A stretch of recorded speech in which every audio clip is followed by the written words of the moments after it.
समस्या है, gutter line की समस्या है, पत्थर निकल गए।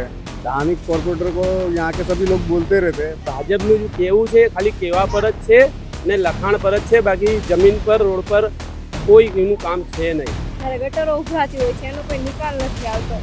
રોડ રસ્તા ખરાબ છે, પાણી ક્યારેક ક્યારેક તો આવતું નથી. પાણી વગર તો માણસ કઈ રીતે જીવન એનું ગુજારી શકે? વોટ લેવા આવે પણ અમારા માટે ગરીબો માટે તો કઈ સુવિધા છે જ નહીં. સમસ્યા જે છે એ તો કોઈ સાંભળતું નથી. દેવજીપુરા વિસ્તારમાં અત્યારે India voice team ground report પર છે, ત્યારે અહીંના લોકોની શું સમસ્યાઓ છે તે સ્થાનિકો સાથે જાણીએ. શું નામ છે તમારું? શું સમસ્યા છે આ વર્ષે?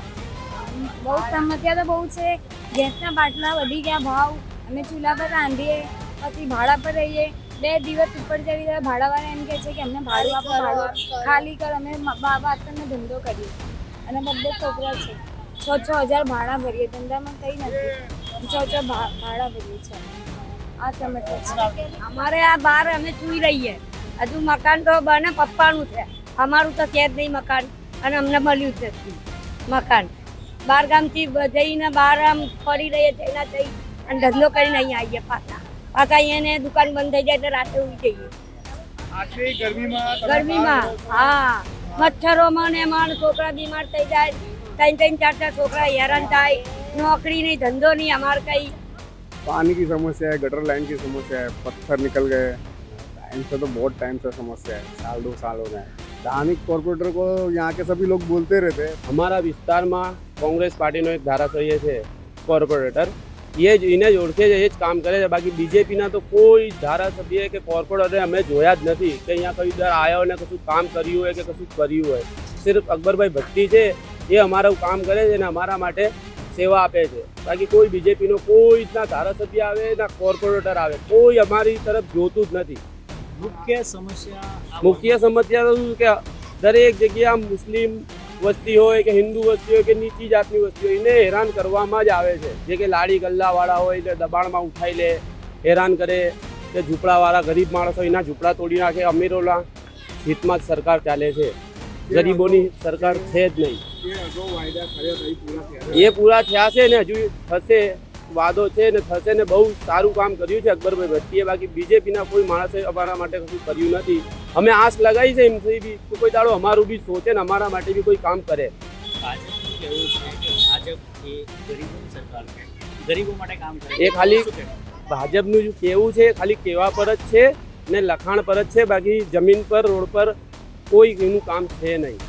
વિસ્તારમાં કોર્પોરેટરો જ્યારે ચૂંટણીની જાહેરાત થાય છે, ચૂંટણીમાં એ જીતી જાય છે, ત્યારે ઢોલ નગારા સાથે આવતા હોય છે. લોકોને કહે છે મત આપો, મત આપો. અને પછી જ્યારે સમસ્યાઓ થાય છે ત્યારે લોકો સંપર્ક કરવાની અમે લોકો પ્રયત્ન કરતા હોય ત્યારે સંપર્કનો કોઈ જવાબ નથી આપતા. જ્યારે ગટરો ઉભરાતી હોય છે એનો કોઈ નિકાલ નથી આવતો. રોડ રસ્તા ખરાબ છે, પાણી ક્યારેક ક્યારેક તો આવતું નથી. પાણી વગર તો માણસ કઈ રીતે જીવન એનું ગુજારી શકે? એ તો સામાન્ય વસ્તુ છે, એ તો તમે આપી શકો છો. અને જ્યારે આ બધું કરવાનું હોય છે ત્યારે તો એ હોરશોરથી નગારા સાથે આવી જાય છે કે વોટ આપો, આમ કરો, અમે તમારી સમસ્યાનો નિકાલ લાવીશું. આ ને તેને બહુ મોટી મોટી વાતો કરે છે ને લાસ્ટ મોમેન્ટે પછી કોઈ સાથ સહકાર આપવા ઊભા નથી રહેતા. તો અમે તમને આ માટે તો જીતાડતા નથી કે તમે આ બધું અમને આવી સુવિધાઓ આપો જે નીચલા કક્ષની નથી. એ જ સમસ્યા મકાન બારાની છે, આપણને રહેવા નથી દેતા. અને ભાડા ભરીએ, ભાડાવાળાએ ખાલી કરાવ મહિને 2 મહિને એવી હેરાનગતિ થાય. વોટ લેવા આવે પણ અમારા માટે ગરીબો માટે તો કઈ સુવિધા છે જ નહીં. એવું બધું હેરાન તો બહુ છે. શું કરીએ? મકાન જ નહીં આપતા ને આપે પણ તે પૈસા લાવો ઢગલા, લાખ ને 2 લાખ ક્યાંથી લાવીએ? વોટિંગ નાખવા તો અમે વોટિંગ ના આપીએ ને શું કરીએ? વોટિંગ વાળા વોટિંગો લઈને બેસી જાય. અમારા માટે થોડી કઈ પેલું એ કરે ગરીબો માટે. 1 લાખ 2 લાખ રૂપિયા તો ડિપોઝિટ માગે, 5-5 હજાર ભાડા માગે. પછી કાંઈ અમે ભરે, અમે પેડલ ચલાવીએ. બીજું શું કરીએ? નેતાને કહીશું ભાઈ અમારા માટે સારું કંઈ કરો. બીજું શું કહીએ? અમારે જે મકાન છે અમને મકાન આપો ને સારો ધંધો આપો, ત્યાં સારી નોકરી મળે. પછી જ જોઈએ અમારે. આવા બાટલાના ભાવ વધી ગયા છે, હરેક જાતના ભાવ વધી ગયા છે. મકાનોના ભાડા અત્યારે 6-6 હજાર 7-7 હજાર ભાડા માગે. એમાં પાછા પૈસા ડિપોઝિટો માગે, લાખ 2 લાખ. કાંઈ લાઈને આપવાના અમારા ગરીબ માણસ. તો 5,000 અમારું ફરીદ ખાન નામ છે. તમારા વિસ્તારમાં શું સમસ્યા છે? અમારા વિસ્તારમાં મકાનો તોડી નાખ્યા છે ને ડબલ આપવાની વાત કરી હતી કે ભાઈ જે મકાન છે તમને આપી દઈશું, અને એ મકાનમાંથી 3 મકાનના ચેક આવેલા છે, ચેક રાખી મૂક્યા છે એ લોકો ને હાલતા નથી. ખોટી સમસ્યા. અમે ભાડાના ઘર લઈને બેઠા છે, ત્યાં આગળ અમારે 10,000 8,000 ભાડું ભરવું પડે. ફેમિલી મોટું છે. હવે મકાનો એ લોકોએ લઈ લીધા, બરોબર. હવે એનું સબૂત લાવો ને બધું કરો. તો પહેલાં તમે લખાણ આપ્યું, બધું આપી દીધું, તો હવે અમારા મકાનો કેમ નહીં મળે અમને? તો 3 મકાનો દબાઈ રાખ્યા છે, ચેક બી દબાઈ રાખ્યા. આપવાનું ના કહે છે કે જ્યાં તમારેથી થાય એ કરી લો, બોલે નથી હાલવા. તમારા વિસ્તારમાં ઇલેક્શન આવ્યું છે, 26 તારીખે વોટિંગ કરવાનું છે. વોટ માટે તમે કહી છે એને વોટ માટે તો અમારે સાહેબ આપવું જ પડે ને. સરકાર ગમે એ આવે, અમારે તો વોટ આલવો જ પડે. પણ અમારી સમસ્યા જે છે એ તો કોઈ સાંભળતું નથી. અમારી જે વસ્તુ છે 50-60 વર્ષ પહેલાંની એ વસ્તુ તમે લઈ લો અને પછી કે તમારા ચેક રોકી રાખીએ, એ તો ખોટું છે ને સાહેબ.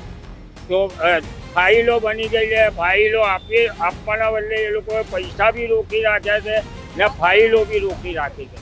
આ વોર્ડની અંદર લોકો સમસ્યાથી પીડાઈ રહ્યા છે, ત્યારે ઇલેક્શન ફરીથી આવ્યું છે, ફરીથી ઢોલ નગારા સાથે જે નવીન ટિકિટો જેમને મેળવી છે ઉમેદવારો છે તે ફરીથી આવશે. અને અગાઉના જે કોર્પોરેટર હતા તેમને વાયદાઓ પૂર્ણ નથી કર્યા, અને અહીંયા મકાન જે આવાસ યોજનાના જે બનેલા છે, રીડેવલપમેન્ટમાં જે બન્યા છે તેને પણ એક મોટી સમસ્યા અહીંયાના સ્થાનિકો જણાવી રહ્યા છે, અને મોટી સમસ્યા આ લોકોની છે. ત્યારે લોકોનું કહેવું છે કે જે ચૂંટણી આવી છે તો મત અમારો અધિકાર છે, એટલે અમે મત તો આપશું પણ અમારા કામ નથી થઈ રહ્યા. તે એક મોટી સમસ્યા છે. ત્યારે જોવું એ રહ્યું કે આ લોકોના કામ, આ ઇલેક્શન આવ્યું છે તો ઇલેક્શન પછી થશે કે નહીં, તે એક મોટો સવાલ છે. સહયોગી રવિ બકોલા સાથે ઇન્ડિયા વોઇસ, આમીન પરમાર, અમદાવાદ.